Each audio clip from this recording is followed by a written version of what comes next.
It's the Growler with PD and J. Here to analyze for you today. From Growler bad to Jay's got stats. We hope you enjoyed this episode of the Growler Podcast.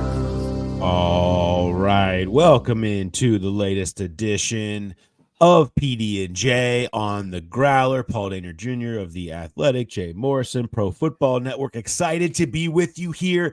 Game week, Jay Morrison. Holy crap, we made it. We really haven't totally made it yet because we're still hanging on by a thread, but we're here. It's been a long off season.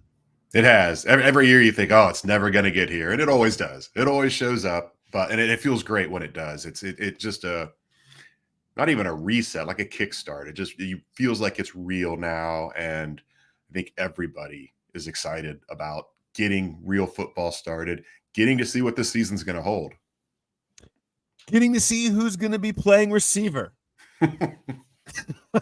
or who might not be, or who might not, as we try to solve our long national nightmare that has been the Jamar Chase watch, as he is the last remaining receiver of all of those seeking extensions this offseason. We're going to touch on that in a minute. This is our big offensive preview show, though, and so I'm really excited. Of course, you've got Jay and I, but we're going to bring in two great friends of the program, James Rapien of Locked On and SI and Cincinnati Bengals Talk, Inside the Jungle, does it all. Excited to have him come and join us, and the man, the myth, the legend, Geoff Hobson, Butchie from Bengals.com are going to come join us. But neither of those two were able to make it to our show on Thursday, of course, that our big season preview that we do every year, and they've been regulars down there. But Thursday, some things popped up, and they weren't able to make it. So we're like, well, let's do it. Let's talk offense. We got to do the offense preview. Why don't you guys come join us on Tuesdays? We do our offense show, so they're going to be here. It's going to be awesome. Excited about that. But yeah, our show on Thursday, Jay, one of our favorite nights of the year. So I'm certainly excited to do it. We'll be down at BetMGM Nation Kitchen and Bar at the Banks. $3 Cincy Lights. It's going to be the crew of Bengals media: Kelsey Conway, Charlie Goldsmith, Mike Petralia, Richard Skinner. I got Jeremy and Joe D from the ship, from the flagship at Fox 19 are going to come down here for a little bit, I think. We're going to have a whole crew. You know how it goes. Of course, me, Jay, Mark, Shalafu are all going to be there. We're just going to be down there having a good time. And we've got deals. We're going to be giving away Super Bowl bets. We're going to be giving away other free bets that you're going to win. You're going to have gift cards, all of that on top of all the Bengals knowledge that we're going to drop our full season preview, predictions, pandering to the audience, yelling for perfect seasons. It all happens. That leads right up to Chiefs, Ravens kicking off the season at 8:20. We'll start our recording at 7. At 8:20, we'll be done. The screens will all be on. Your bets will all be placed, and we're going to hang out and watch that game. We hope you're going to come join us. And no concert crowd to get in our way. Yes. Just Bengals fans. Bengals fans. Just football fans. You don't have to be a Bengal fan to come, but we would appreciate it if you were. But yes, sure. It'll have a different vibe this time, instead of people just looking at us like, what are these guys talking about? Yeah. A lot of Green Day fans yesterday were a little confused, or not yesterday, last 2 weeks ago, were a little confused. But yeah, looking forward to seeing all the Bengal fans down there. It is one of the favorite shows of mine that we do every year. Maybe we'll get another 15-2 prediction from Trags. I think it's very possible. Looking forward to it. Hopefully we'll see you down there. It's going to be great. No traffic, no parking, no concert fans, no Reds fans. So it's clean and free to come down and drink for cheap, hang out with us, talk football, and enjoy the kickoff to the season. And maybe you'll even place a few bets. Maybe we'll give you a few. Think about that. Yeah. We'll just give it to you. All right, Jay, let's before we bring in Butchie and James, let's reset the Jamar Chase situation just for where it's at as you're listening to this day. We have to timestamp all of our conversations at this point. So right now at 9 a.m. here on Tuesday morning, Obviously, still no deal. Jamar Chase did not practice again on Monday, so still no practice, still no deal. There's lots of speculation and scuttlebutt and words like intensified and rising discussion. There's nothing. There's nothing happening right now, and it waits. These things can go that way, but that's where it stands. And all eyes on Wednesday practice, Jay. You know, that's kind of your season's kind of beginning with that Wednesday practice. It's the first real prep practice. And so is Jamar Chase going to be out there? Are they going to have conversations to put him out there by then? He practiced twice over that one weekend and then wasn't anymore. So I think a lot of eyes, obviously, on what's going to happen on Wednesday right now. Yeah, you go back to the press conference with Joe Burrow where he said Jamar needs one practice. I don't know that I buy that. I mean, yeah, to knowledge-wise and familiarity, all that, but there's that huge difference between football shape and in shape. I asked Zach about that yesterday. If at this point, if he does play Sunday, how confident is he that he could play an entire snap load? And he said he can't speak to that with confidence. They'll have to wait and see how that goes. But yeah, Wednesday would feel like the big deal. If he doesn't practice, it doesn't rule him out for one, getting a deal done, and two, for playing on Sunday. But if he is out there, obviously huge sign, huge step forward. But I don't know. I mean, go back to the preseason opener against Tampa Bay, what was almost a month ago. Are you more or less confident at this point that something gets done? I don't know. From back then, you know, I'm probably more confident that something gets done because I have kind of been of the belief that I didn't think a deal was going to get done. It feels like there's a better chance of that now than there did then, but I still think it's very much up in the air. One thing that I have referenced a lot in is how the Bengals do these deals late, and we've talked about historically, you know, history doesn't usually play, specifically when you look at a wide receiver market that has changed dramatically in the last 6 months, much less 6 years. But in this organization, it often does. So many of these deals happen late. So many of these deals happen at the last second. Burrow happened last year at our show at 50 West. You know, go through the years, you've seen that. AJ Green, I continue to reference. Yeah. Okay. I mean, it's just, he was paid the top of the market in 2015. It was before his 5th-year option season, not his 4th, but he was paid the top of the market. It happened at the literal final moment. He was also giving over 50% guaranteed at signing. You know, I mean, it was only $15 million per year back then, if you can believe that. A long time, 9 years ago. But the Bengals will go there with the players that matter. They'll go there with guarantees. If you're giving Jamar Chase top of the market and over 50% guaranteed at signing, I think you're in the ballpark of getting that deal done before New England arrives here on their plane. So I'm just saying, I think if you look at some of the history between Burrow, Green, Chase, a lot of these big ones that they've done, you could see how it could go up to this last instant here. That doesn't make anybody more comfortable about the prospect of him playing without having really gone through hardly any practice. We know he's been doing some stuff on the side, and you do what you can to keep yourself totally conditioned. I just worry about soft tissue early in the season when you haven't really ramped up. And so what does that, that's honestly, I almost have that as a larger concern than the contract negotiation is especially if you don't do a deal and he does play whenever, and then you have soft tissue. Well, he ain't coming back before that thing's totally 100.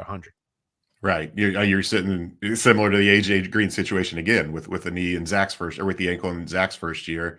And the thing about the AJ deal in 2015, that was the Bengals with their backs against the wall. The last thing they wanted was for AJ to get to the open market at the end of that season. Yeah. They don't have to worry about that with Jamar. They've got him under contract for at least 2 more years. So I think that just puts them in a little bit more of an advantageous position where this is what we see your value as. I don't say take it or leave it, but this is where we're sitting now. The ball's in your court. Do you want it or do you not? Yep. And you know what? Jamar could get what he wants potentially. Last one in the pool makes the biggest splash, and he's the last one in the pool standing on the diving board. And so there's a chance that he could be the one to do that. We'll see if it happens or not. Either way, it's going to be an interesting week involving number one and the Bengals front office. We'll see how that plays out. Only other bit of news really to come out on Monday. Trent Brown going to be the starter at right tackle this week. Mims not all the way back. He was back out there, and he's kind of been back out there a little bit, but not doing contact. They have the 5-man sled that they do, and they all push them. The starters all do, and Mims was right next to Trent Brown pushing a assistant with a big red ball. So that tells you where he's at, maybe where his contact not being the same as others. Zach Taylor saying, look, with a rookie not being a part of it really right now, you have a veteran here who knows what he's doing. Everybody's got confidence in him. Trent Brown is going to be your guy week one. Dax Hill going to be the starter at corner week one. The other bit of news to come out of yesterday. All right. We are going to flip this forward. All right. Now, our friends and yours, of course, James Rapien from Locked On, Into the Jungle, SI, Cincinnati Bengals Talk. Have I forgotten any? Do you have a new one that you've done since we last talked? We'll leave it there. I think that's pretty good. I appreciate it. Good. Great stuff as always. Of course, you guys know James. I'm sure you are following and listening to him. And then the legend, Geoff Hobson, Butchie, Bengals.com. How are we doing, buddy? Good. Just trying to keep pace with James and you guys. That's all. Don't mind this poster behind me. There's no comment on this year's election. Consider it's like a William Henry Harrison historical. I mean, honestly, I'd be happy if a lot of James's demographic even knew who John F. Kennedy was. See, that'd be a win for history books. It means I'm young. He's that hunk from the he's that hunk from the 90s. Well, here's what we got. So we're doing our offensive preview show. You guys couldn't come down on Thursday, and thanks to both of you guys for dropping in on this as we kind of take a little bit of a deeper look at the offense over the course of this entire season, what to expect and kind of where it's living right now. It's a fascinating group. I got to tell you, I find it almost more fascinating than in any year since Joe Burrow has been here, including his first one. I just think there's a lot of different things that they can do and a lot of different options. You have a new coordinator for the first time under Zach Taylor. What difference is that going to make? There's a ton of stuff there. I've got 5 points that we're going to talk through and I want to hit, and we've kind of can each drop in our thoughts on them. I want to start here. And I'll start with you, James. Give me, because you at one point in time were a take guy. You're not anymore. Now you've calmed that down, but you've got him. You've got him in the back pocket always. What is an optimistic offensive take, or let's say statistical prediction, that you are most confident in this year regarding the Bengals offense? It is a guy that we watched a decent amount of in training camp, not every single day, but he got the veteran treatment. Have the best camp of his career. I think T. Higgins goes off 1,300 yards, double-digit touchdowns, career year for T. Higgins. I'm really bullish on him. And if we could show my fantasy leagues, I'm sure that my actions would back up my take here. But no, I think T. Higgins is going to have a huge year. Wow. What is it that's selling you so much on T? I mean, to go over 13, it's almost like you're countering Jamar's presence a little bit there. For T to hit 13, you would think that Jamar's not a full participant. Oh, there we go. Look at you. No, it actually. Well, I mean, it's hinting at that. It is for sure. I think there's room for both, and T is different than the guy who went for 1,000+ a few years ago. He's different than even the guy last year that when he was out there made an impact, especially when Burrow was healthy. Obviously, we remember the Vikings catch, but it was just a weird year for him. I think it comes together. I think a lot of teams in the league wanted to pay him to be a number one. If he had hit the market, they would have. And I believe that he is going to play like a number one this year. That doesn't mean Jamar won't have more yards. Yeah. Right. I think there's enough balls to go around in this offense. They're going to throw it a ton. I just think T is going to have his best year as a Bengal. And maybe it isn't 1,300. Maybe it's 1,210 yards. But it's going to be his best year as a Bengal. There's one number I wish for T. Higgins this year, and it's 17. 17 games played in the regular season. I think that's if he does that, I think he'll be very rich. I think he'll put up big numbers. I think everything will be great. To me, it's the one thing with T that I think is probably stresses him out more than anything. He's like, he knows he can ball. It's just he hasn't had that complete where he's out there full games all year long. None of those nagging things that have kind of been on him the last couple of years. And I do think his offseason training, I've been on this for a while now because David Alexander, the guy he was working with, trained LeBron, trained Dwayne Wade when it was the Big Three era in Miami. So T goes down there and trains with him all offseason. And I know he's feeling the best. He's told us that multiple times, right? The best of his career. So I do think that he modified things a bit. We always talk about Burrow and he added weight or modified things. T modified a few of his offseason training, his offseason training schedule, and I think it's going to pay off. I think mentally too. You look at he seems at peace. He's not just taking the 5th-year option and saying I'm going to play with it. I'm not going to. He really does feel like he's at peace with that, and I think that as much as the physicality, the training, and all that is going to play a role in a big year for him. Contract year come up, man. It's always there. There's no motivator like this, and he's been as motivated as any human being in that locker room. That's been apparent. Butchie, what do you got for this? What's your optimistic offensive take, or maybe a prediction that you got that you're loving right now? I don't think Gesicki is going to get Mike Gesicki, the new tight end. I don't think he's going to get 13 touchdowns, but I think he'll have more catches and more yards than Eifert had in his Pro Bowl season of 2015. Wow, I like that. You'll recall that Eifert went 52 catches, 615 yards. That's a number that the yards is a number that Gesicki's done twice, and he did it once with a rookie Tua and a veteran Fitzpatrick. And we know how Burrow gets in. He almost has something supernatural with his tight ends. I mean, he walked in with Uzama, and he had a year with him, but they made some memorable plays in 21. Hurst walked in 22 and had 52 catches, and they didn't, not knowing what the hell the other guy was doing, and he had 52 catches. So Gesicki, he's been around. We've talked to him. He's got the savvy, the savvy Jersey guy. Three seasons of at least 50 catches, and I know you guys know who the last Bengal tight end to get at least 3 seasons of 50 catches. I know we all know that, right? It's a great Jermaine Gresham. And, so he would tell you all about it as long as it wasn't an actual interview. Yeah. Burrow's had to. Burrow has not had a guy like this at that position, and that could be really, really good.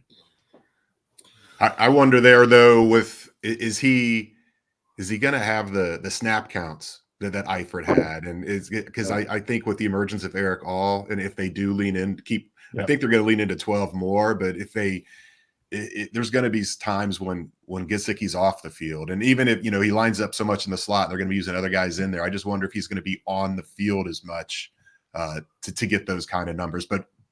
I think Burrow's going to want him out there. I think he may forget about Tanner. He may forget about Tanner Hudson. So I think Gesicki's that good. I understand that they have to distribute the ball, and they're a 3-receiver team, and I get that. Although I think there'll be more 12, so he may have more snap counts because I think they're going to play more 12, and I think they're going to do different things with them. I think they'll. See, I remember he told us he's done more inline blocking this year. I think that's going to open him up more as a receiver. It's a great point. Jay, what do you got for this one? So I don't know if it's a hot take, and if a hot take can be something you're super confident in, but I think Burrow's going to tie his franchise record for consecutive games with a touchdown pass. That record is 23. It ended in the rain in Cleveland last year. He didn't throw a touchdown pass in 3 of the first 4 games. Then he got healthy. Then he did it in 6 straight games. If he goes all 17 games this year with a touchdown pass, he gets back to that 23 number. If he's healthy, I don't see a game where he doesn't throw a touchdown pass. Even with the improved running game, I think this is going to be a huge year for him with all these weapons. And I think that that record, he ties it, and then you're talking next year's season opener of breaking it, 23 consecutive games with a touchdown pass. Well, I always worry about going to Cleveland. I don't know. Yeah. Something about going up there to Cleveland. You feel like it's going to be in jeopardy up there. You just never know. It's something about going up north. It's a problem, but that'd be interesting. I think every record of Burrow's, of the Bengals in the passing game, is in jeopardy this year if all goes well. They're just set too well set up for that. I'm with you on that. Here's mine. Here's mine for you. Go ahead. If you're ready for this. And Butchie, I'm gonna give you some trivia as a part of it if you're ready for this. You're the man. I'm very weak. This day in Bengals history is the ultimate Bengals story, and you're the man to handle this. I'm gonna say that Zach Moss and Chase Brown will both average 4.4 yards per carry and have at least 600 yards rushing this year. I think the light boxes that they're going to see and the way they're going to utilize both of them, I think their efficiency will be high. I don't think they need a ton of volume. You don't need it to be Joe Mixon volume for either of them to cross 600. I think their efficiency will be high.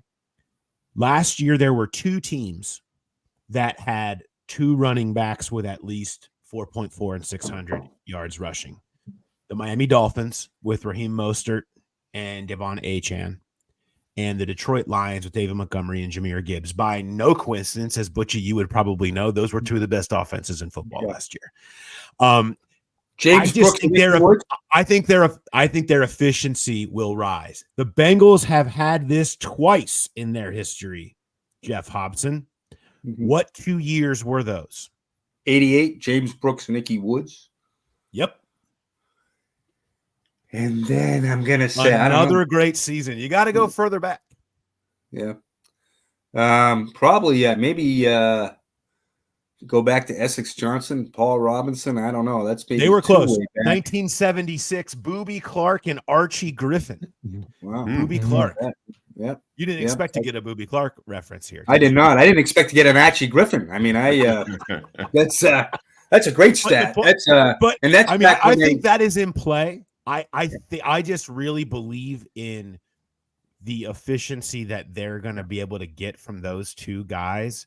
And again, I don't think they're going to be a high volume running team, but I think that they can really get bang for their buck there, and the way they can utilize both of them individually, assuming they both stay healthy, has a lot of potential.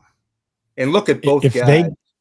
I'm sorry, James. I was just going to say both guys are very reliable. When they have a hole, they're going to get whatever that hole gets. You know, they're not going to be freelancing or whatever. You know, they're going to get, they're going to get what that hole deserves. I'm sorry, James. Didn't mean to cut you off, but that's the kind of you're fine. If they're that efficient on the ground, then Burrow's going to put up huge numbers, because you're going to have to respect the run game. And not just be comfortable with it all the time, even though you mentioned the light boxes. There will be times where you're like, all right, well, we can't let Chase get 4.4 here or Moss run here for 4+. I'll go as far to say if they have those running numbers, if they have those running numbers, Burrow will win the passing title. I mean, it sets up everything. And T. Higgins will have 1,300 yards. Look at all of us. A lot of and Gesicki's going to have at some point. There's only so many yards to go around. Look at all these optimistic takes. This is officially, we've gone overboard with optimism, so we've got to flip it to the other side. Butchie, I promised you, as a big fan of the Eagles, another shout out to James's demographic that has no idea who I'm talking about. Who? Philly? Not the Philadelphia. Not the Philadelphia Eagles. Not Jason Kelsey's old team. Oh. The Eagles, the band. There was a band called the Eagles, one of Butchie's favorites. Band? I told him that I would name one of our topics after one of their popular songs. And they have a song called Heartache Tonight. So in honor of Heartache Tonight, what is the Heartache Tonight award that you've got that keeps you up and worried about this offense this season? Butchie, I'll let you start it off as the Eagles man. Thank you. There's also a great line by the Eagles in the song Lying Eyes. Every form of refuge has its price, which brings me to the AFC North, and I think this is the best offensive line they've had since probably the Witt and Andre Smith era. But can they pound? Can they grind? Can they grind out AFC North games? Can they win? Can they win in the AFC North? Now that's odd considering they've won 2 of the last 3. So maybe they don't have to play AFC North ball. I don't know, but I think I think this offensive line is good, and but the AFC North defensive lines are good. So that's always you got to. That's always a matchup that I think favors them this. I think that it favors them this year, but it's always in the back of your head when you go into 6 of those games. Is it's going to be a, it's always tough to survive something like that. So you always worry about that. It's hard not to look at what it looks like when you get your ass kicked in the trenches. It looks like 0-5 in the games that mattered last year, right? I mean, there was a lot of other variables that we can talk about what happened in the AFC North last year, but that's where it started and ended. They got busted. It always does. Yep. I mean, it always does. We could have been, and you got to be better than that. No one's saying you have to go 6-0. No one's saying you have to go 4-2, but you can't go 0-5.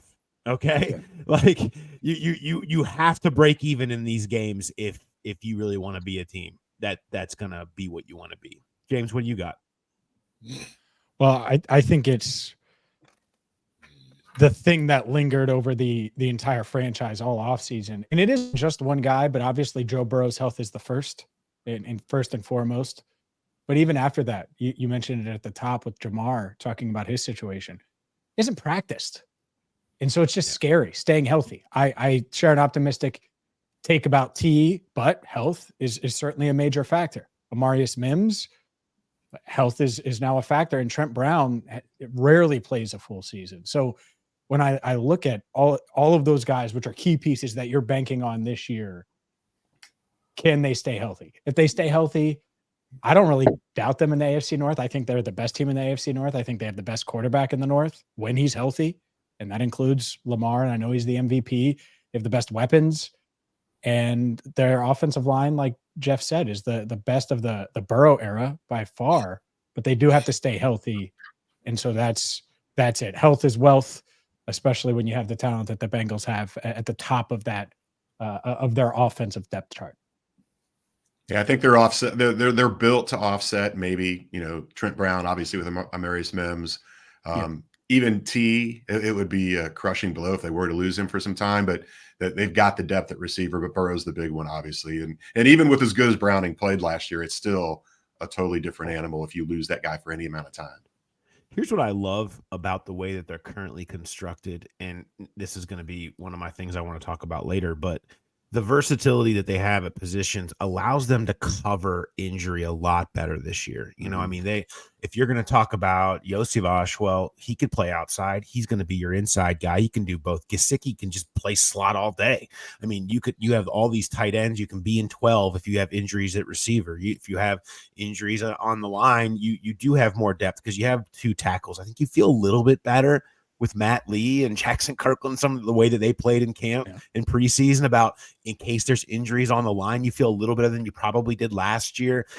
And just the way they can use guys in different ways and morph their scheme a little bit more now. Whereas before it was like TB the slot god, Jamar Chase is going to do it all, and T's going to be on the outside, and Joe Mixon's going to be in the back, and he's going to be grinding out yard. Like, they were so much more static into how they built everything. Now I just think it's just much more malleable where it can be different things that you need it to be depending on your situation in both game plan for the opponent and for your own personal health situation. So I think they're set up to deal with that better, but there's no way you're set up easily to deal with an injury to Burrow or Chase or Higgins, really.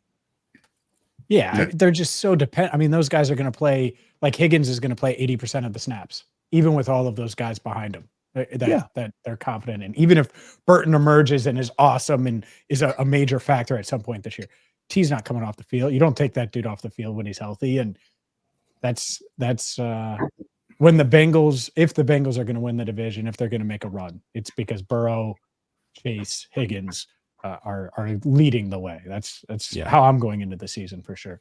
And I think I'll jump James in is just right.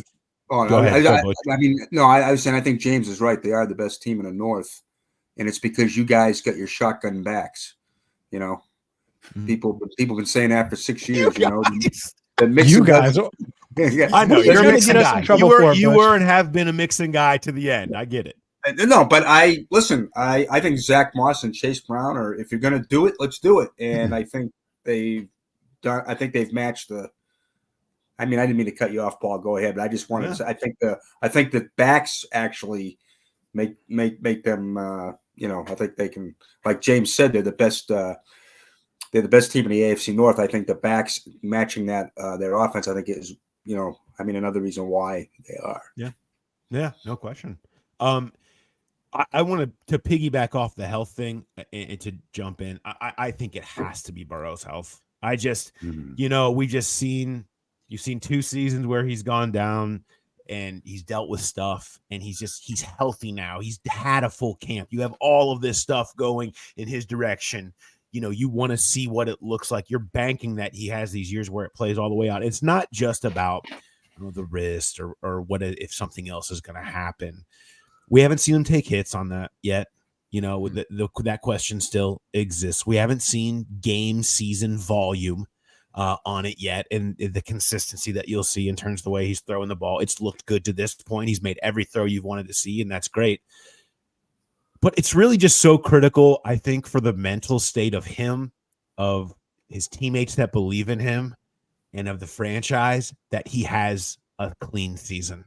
You don't want to have where now you start talking about 3 of 5 and back to back, and like that wears on everyone. That wears on everybody that depends on him, that believes in him. He is the front and center of why everyone thinks they can win every week. And if there's a real doubt and people can like now point to these things, and it feels like it's been 3 years since you've had a fully healthy Burrow for a full year, like people start to forget, and it changes the mentality. And I just think that can really wear on people, as well as Joe, who's admitted that it wears on him.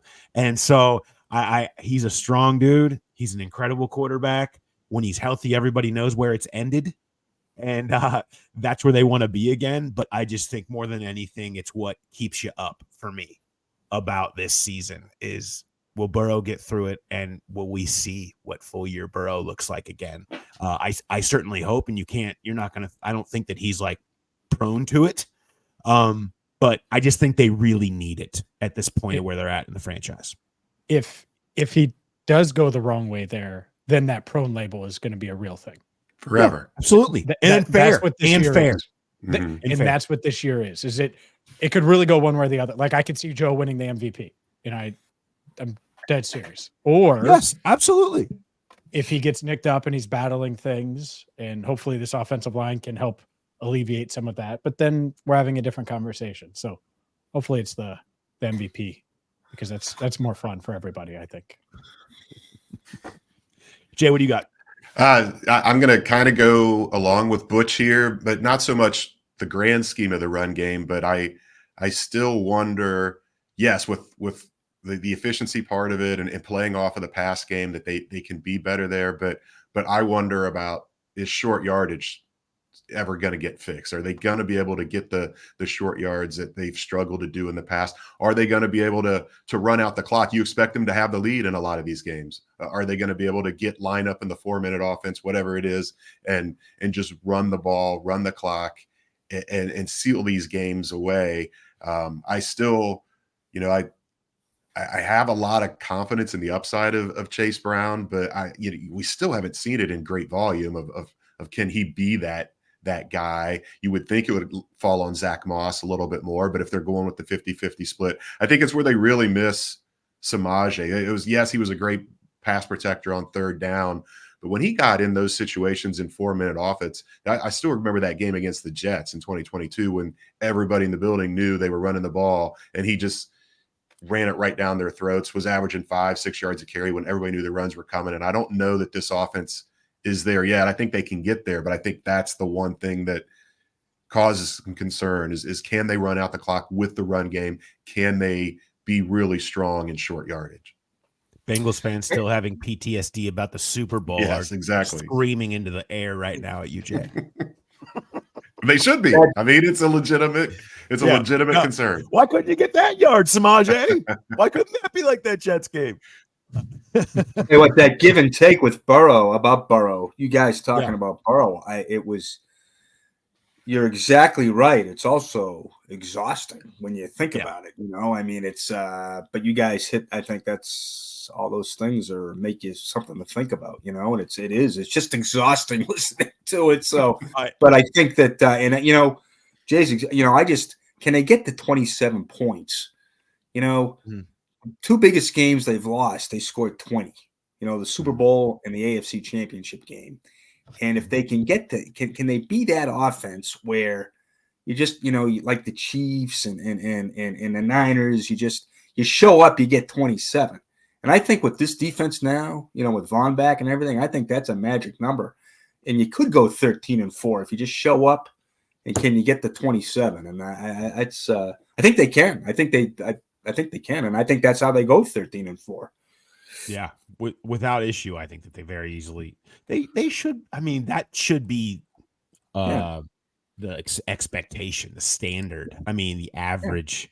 And this is a team that should be consistently cracking 30 when you look at the quarterback and the weapons and what they have. Like, there's no real excuse when you consider where they're at offensively right now. They have built towards this. I want to skip ahead a little bit and just talk about maybe what you're most interested to watch evolve over the first month. James, I'll let you start. We're going to learn a lot. I think we're going to learn more this month than we typically do, just because of a lot of things I mentioned at the top. New coordinator, a lot of new pieces.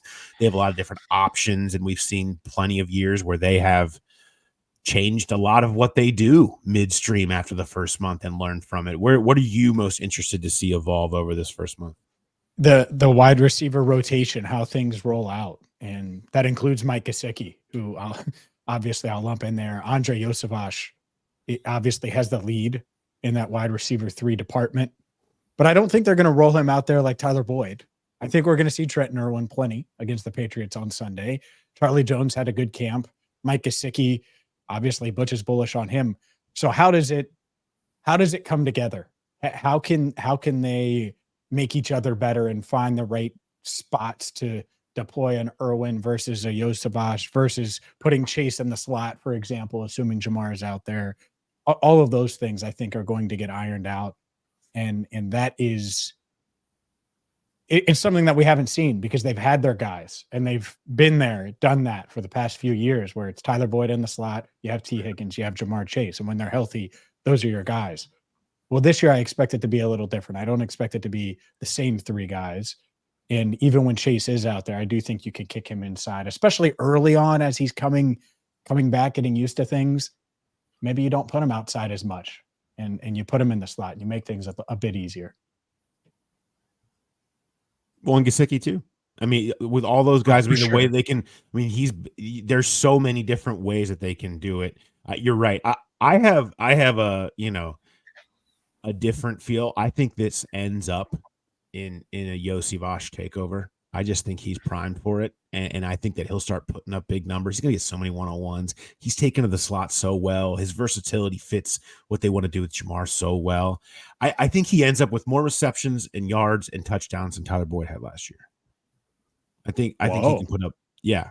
I mean, which Tyler didn't have massive numbers last year. No, what did he have? He had a couple touchdowns. He never got in the end zone. 667 and 2 touchdowns. I mean, and so I just think they're gonna, we talked to Zach Taylor about this at Mock Turtle Soup, and he said, and we were talking about rotating guys through in depth or whatever. He's like, yeah, but when you get to third quarter and it's week 1 and you want that win, you want your guy out there. And I think you're going to see Yosevich make plays. I think they've got a lot of trust in him. And I think that he ends up being where they say, man, I want my guy out there after a little bit. And I think he ends up taking over that spot a little bit more. There is more versatility and rotations that I think that happen, but man, I can see that more than I can see anything else. Do you think he starts over Irwin? Yeah. First snap Sunday? 100%. Yeah, I do. 100%. If Jamar's out there? Yeah, I do. Okay. I think because if Jamar's not out there, they're both starting. So that's why I had to be clear. Yeah, no, I think he's the guy. I think he's the guy, and they're comfortable with that personally. I got a quick stat for you here. The second-year jump for Bengals receivers. The biggest, Chad Johnson, 837 more yards from first year to second year. I don't think you're talking about Yoshi getting close to 1,000 on that. But can he be in that second? Can he be in that third place? Second greatest jump, Billy Brooks, 581 yards, went from 191 to 772. And then third place, Marvin Jones, went from 201 to 712. I think those are definitely in range. Get him up in that 700 range.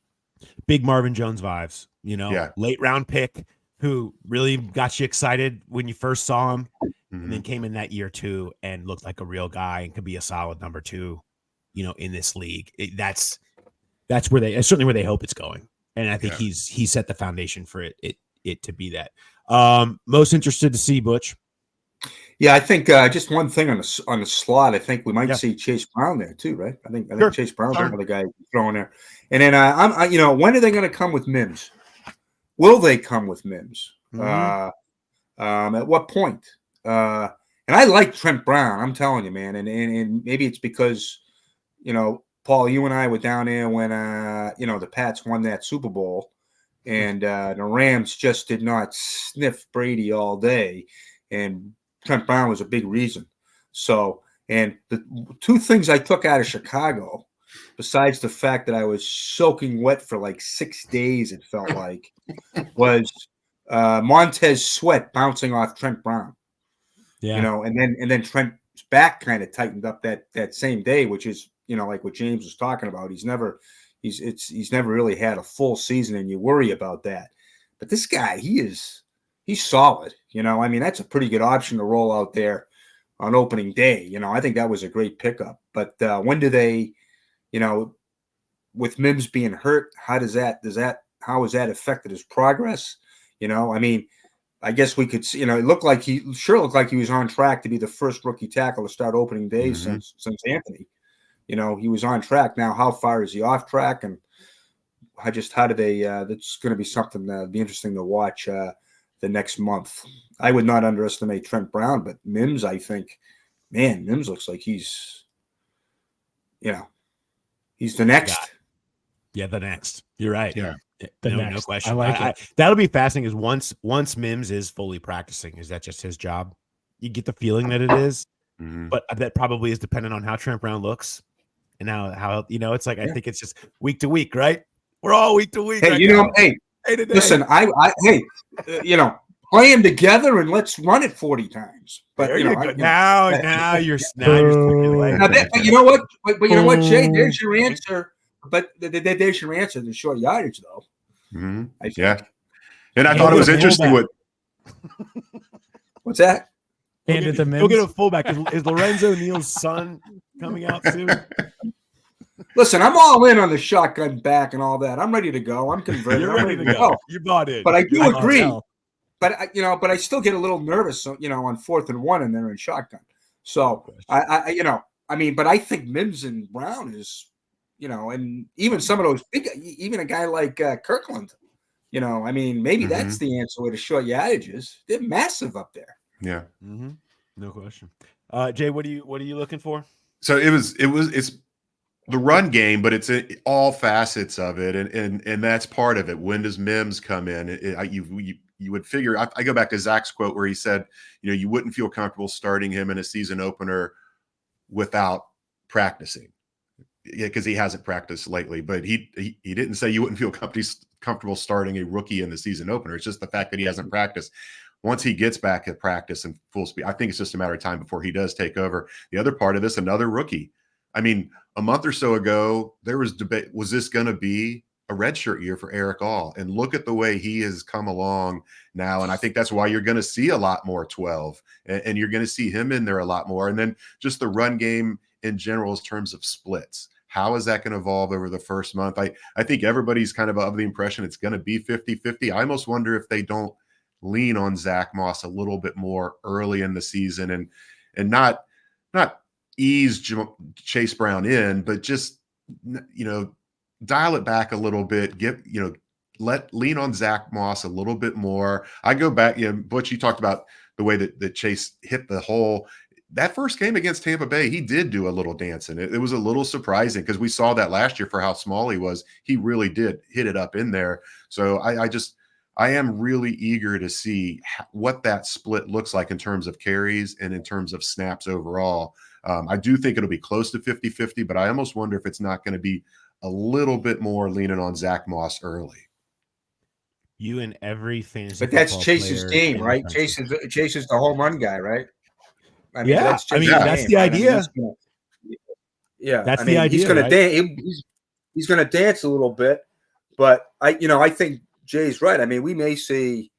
To me, Zach Moss is a young Samaj P. Ryan, and I think he's your 2 minute. I mean, I think he's your 4 minute back, your 2 minute drill guy. I think just because he's of like his experience. souped up Samaje. He's got a little burst to him now. Yeah. But you know what I love, Butch, about you is you start talking about the run game and you just got to stand up and walk around. You get so excited. That's just my connection's a little. That made me want to stand up. You're You're looking great. I want to get you guys out of here. I want to get you guys out of here. You've been great with your time. I certainly appreciate it. One word.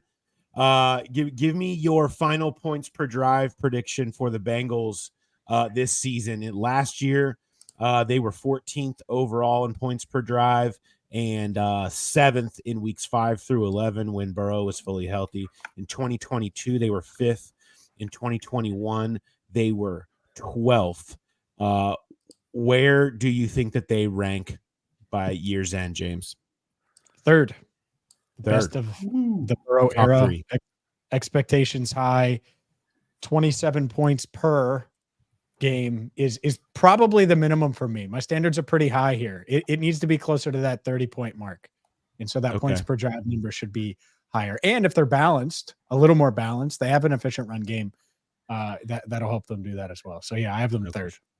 All right. What do you got? I think whatever gets them to 28.2. I think is where they'll go, and I don't know. I'm not sure what that is, but I'm going by their per game average, which is it's like you guys. It was like James and you guys, Paul, you're talking about is that's the standard. Get to 27 and 28, and now you're talking about battling for the first seed. Yeah, no question. Jay, what do you got?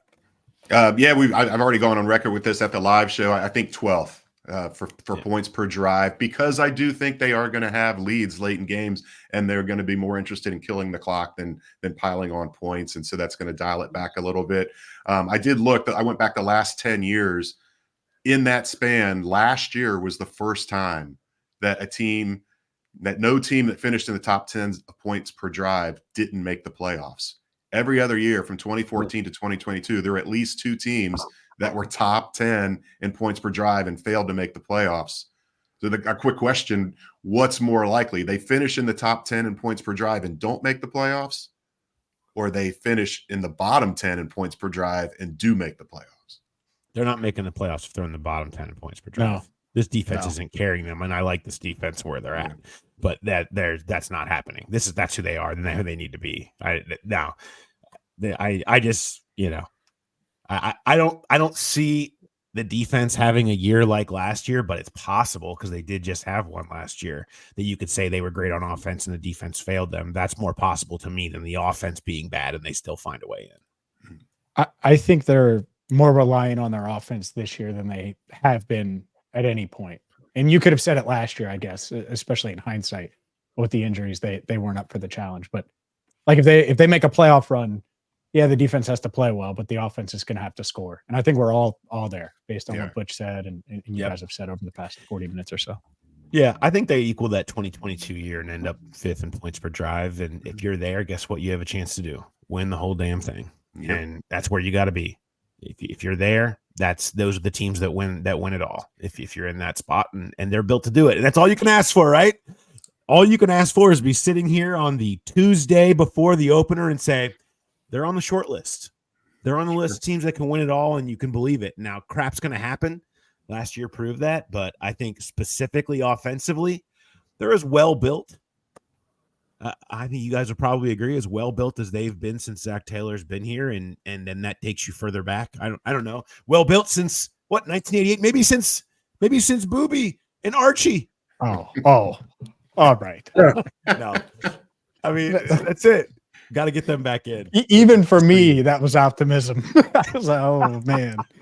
And I know this is the optimism offensive show, but that's it. That's it. Awesome. Guys, thank you so much for your time. Y'all are the best. Make sure you are checking out all of James's work all over the place, but particularly Cincinnati Bengals Talk, and going to Bengals.com, where the content is always delightful and incredible and stressing the run game. And I got to say hello to my daughter and Fourth Down Freddy, because they are huge fans of this podcast. And hi, Carrie. I want to, gotta say hello. Hi, Danny. Absolutely. Fourth Down Freddy, he's huge. Fourth Down Freddy. Does he stand up on fourth down, Freddy? Fourth down now? Short yardage back. What are we talking about? He's going to call me. He's going to call me Pops, which is better than website guy. So, not good if your grandkids calling you website guy. Right. That's my goal. That's my goal. Love it. You guys are the best. Thank you so much for your time. We'll talk to you. See you guys. You're the best. Thanks, you guys. Appreciate Thanks you. very much for having me on. See you. Much thanks again to Butch and to James for coming on and talking offense. Great discussion, man. Like they're a really interesting group. Be interesting, right? Like, don't be. They're not boring, because they're, with the staff that they have and the amount of different players and different options and directions they can go. They have a chance to, to maybe get ahead of some trends and kind of set a pace for offense this year. That's in play, which is interesting and rare. And you just look at this, the template this team has followed really since Burrow's rookie year is finishing so strong. And throw last year out because of the injury to Burrow, but they struggle a little early to find their footing and then get it rolling. And this year, with the way the schedule sets up, if they can come out of the gate 3-1 going into that Baltimore game in week 5 and really kind of set the floor early and then keep building on that, you really do think it could be a pretty special offensive year, pretty special year overall. Yeah. And you know what? And then you think that, and then you go to Cleveland in the opener and you lose 24-3. So who knows? Who knows? That's the beauty of Sunday and why it's one of the greatest days of the year, is because all the optimism can go flying out the window in a hurry. In a puddle.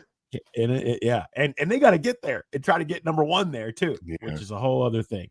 One thing I want to do here is just to kind of let's talk a little bit about where we're placing our bets on where those other players end up going. We touched on some of this in there, but we can kind of specifically pinpoint. We'll go by like fantasy points essentially, and I'll even include Evan McPherson in this.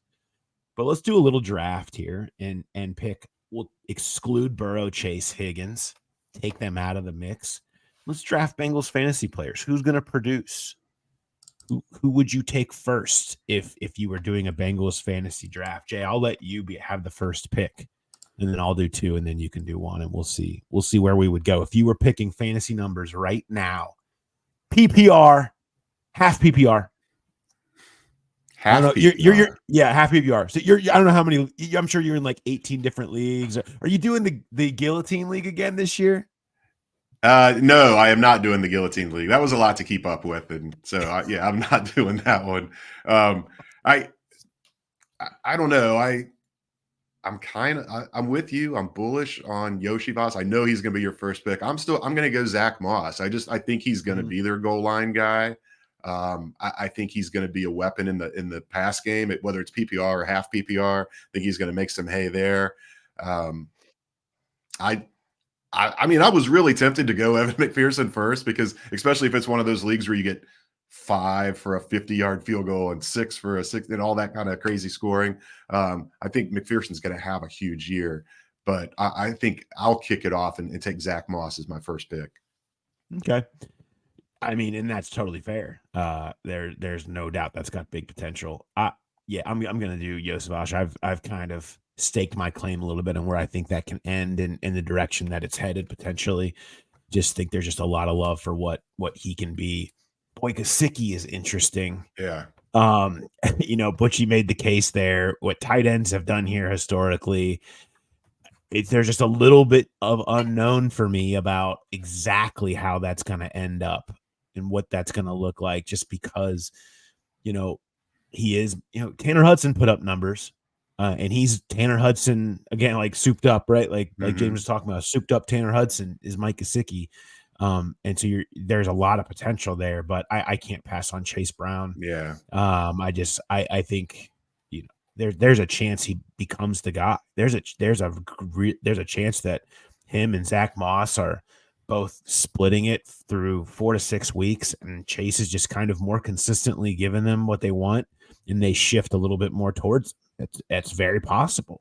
And he's got a little bit more of that explosiveness to him where you can get those big long runs. And so I look at that and think that, man, I think Chase Brown would be my second pick here, which is hard because there's still more options out there. Yeah. And for me, Gesicki is the next one at the top of the list, because even when you're looking at tight ends, there's a very few Kelce's and guys that just kind of are the leading target overall on their team. It comes down to touchdowns. And I think Gesicki is going to be a real weapon in the red zone. And he's out in the field too, third down, stretching the field, all that kind of stuff. He's going to have a role, but I really do think he's a guy that Burrow can lean on in the red zone. And so I'll go with him there. And this is weird because you would normally not go tight end kicker this early in a fantasy draft, but we do have a limited pool here. And again, I think Evan McPherson's in for a huge year. He's so accurate from long range. It's such a weapon to have, to know anytime you cross the 50, you're in range. That gives him a chance to take some more deep shots and be a little more aggressive, knowing you've got that to fall back on. And then if it does happen where you're just scoring touchdown after touchdown after touchdown, he's still getting points on the extra points. So I think he's going to be a top 3 kicker in fantasy this year. So he'll be my third pick. Yeah. I'll throw in Eric All just as a throw in, just to point out, you could see where by the tail end of the year, more of a stash and play, where maybe by the tail end of the year, they're really using him as kind of like a true 3-down dynamic tight end. He could develop into that. There's going to be a package for him early that I think could turn into more as he develops and grows as a rookie. I wouldn't be surprised to see that at all. And certainly by the time you get to next year, you feel like he's your every down tight end that can be out there in 11 personnel. This was a fun conversation. We could go on for hours about this offense and all that it can be and what can happen. And certainly they're really focused on trying to get more explosives this year, which they've had to do the long drives and the dink and dunk stuff so much as teams have run these shells on them, quarters and the 2 deeps and all that stuff, finding those, tapping into that intermediate portion of the field, getting those chunks in there, getting chunks out of the run game instead of just sort of efficiency out of the run game, and having that find ways to open up different things to get Chase involved. They're looking for more explosives and not trying to be this 12 plays, 75 yards team, but more often give you the 2021 2 plays, 80, right? Like, or 1 play, 62. It's like they know, and Dan Pitcher knows and has stressed that that's where they need to go. And they've kind of gotten some personnel to help with that. Everybody that they have acquired has given them a little bit more up the field, a little bit more speed, a little bit more ability to attack past that first and second level. And you see that across position from shifting Mixon to Moss and Chase Brown, from shifting Tyler Boyd to Yosevich and Gesicki and whatever, to moving Chase around so you can find other ways to get him down the field more often. It's everything has shifted towards figuring out a way to pick that lock that teams are trying to put the Bengals in right now, and Burrow seems ready to do it. All right, I have an Arby. I want to make sure we get to Arby's here in a second, so I will get to that. I have an Arby's that I want to get to, but I just want to remind everybody again, we really hope to see you. It's just such a fun show. Like, if you enjoyed this show even a little bit, it's that on steroids, as we'll have so many of us Kelsey Conway, Charlie Goldsmith, Richard Skinner, Jeremy and Joe D from the Ship, Mike Petralia. There's just a bunch of us, or even more. It's an open invite. We'll just be wandering around. 7:00 we start down at Nation and BetMGM. You're going to get all kinds of free stuff, cheap drinks. Football's going to be on starting at 8:20. We'll be hanging out watching Chiefs Ravens. So hang out with us. If you got questions, you want some good off the record, having a drink answers, you can get some of those from us. And so we're really looking forward to hopefully seeing you guys down there. It's one of our favorite nights of the year, and we hope you'll come and join us. I have one Arby's that I want to bring up, and is that I have really been enjoying Bengals relatives trying to become insiders and breaking news. With T's situation, you had to keep track of T's mom. She's out there. She's out there on Twitter. She's got opinions. I talked to her for a story earlier in the year. She's got opinions, and she's trying to hold back on saying them, but she just can't always hold back. Miles Murphy's brother's out here trying to break injury news. It's like it's just a great, wonderful place. The shocker of all shockers, though, Jay. Yeah. How is Jimmy Chase silent right now? Man likes to talk. Heard from Jimmy Chase, the mouth of the South, the man, the legend. It's unbelievable that we have not gotten any good Jimmy Chase comments yet at this point as Jamar's deal rolls on. He's got to be the next one. He's going to be one to break it. Sit down, Schefter. Sit down, Rap. Jimmy Chase is going to show up, and he's going to be the one to scream and yell from the mountaintops. I can feel it. I feel like he is just squirming in his seat. He's ready to talk, but I feel like Jamar probably said, "Hey, let's not. I'll buy you something really nice. Let's just keep this low key, because it is. I mean, Jamar is the same way. Jamar likes to talk. He genuinely liked his conversations with us last year. We haven't talked to him since last year, and so it feels part of a plan where they are not saying anything. They're keeping this quiet. They're trying to do it the right way. But yeah, it's got to be very uncomfortable for Jimmy not to just be. He never met a microphone he didn't like. I feel like you're right, and Jamar has to be feeling the same way right now. Yeah. I just feel like one of these days we're gonna walk into the locker room and he's gonna be standing on the chair just saying, "Hear ye, come one, come all. I have something to say," and just be ready to spread whatever is on his mind about all of this. Whenever that does happen, it will be a fascinating listen, that's for sure. And I know Bengals fans are hoping that happens in front of a podium sometime this week. Yeah. We will keep you covered on that. Make sure you are, of course, reading Pro Football Network, following Jay on Twitter, myself, The Athletic, all of us down there, and all of our good friends. Or just come Thursday, because it could probably happen Thursday. They sign him Thursday, just like they did last year with Burrow, and we all have to scurry. Yeah.